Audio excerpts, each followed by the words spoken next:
शिवांश उठ. त्याच्या वाढदिवसानिमित्त एकत्र जमतोय.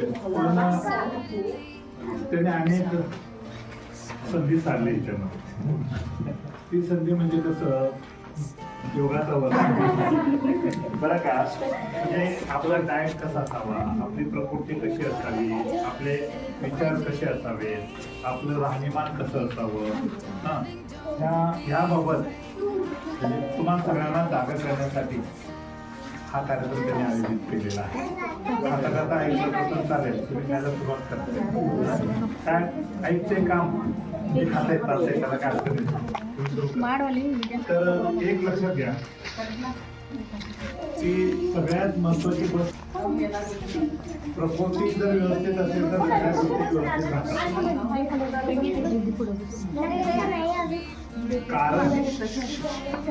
कारण आता ह्या दोघांनी नवरा जे काय प्लॅन तयार केलेला आहे तो प्लॅन यांच्यासाठीच आहे की दवाखान्याला पैसा खर्च करण्यापेक्षा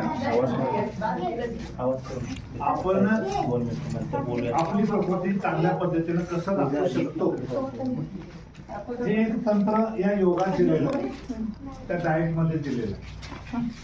आता योग म्हणजे काय फार अवघड असत नाही, साधी सोपी असतात. आता अनेक गोष्टी आहेत. आता साधा हात कधीतरी मानेखाली ठेवल्यावर दुखतंय, आम्ही लगेच मग एक्सरेच्या पाठीमागे डॉक्टरच्या पाठीमागे लागतोय आणि 15-20 हजार रुपये खर्च करून येतोय. आणि साध्या साध्या हालचाल आहेत त्याच्यामध्ये.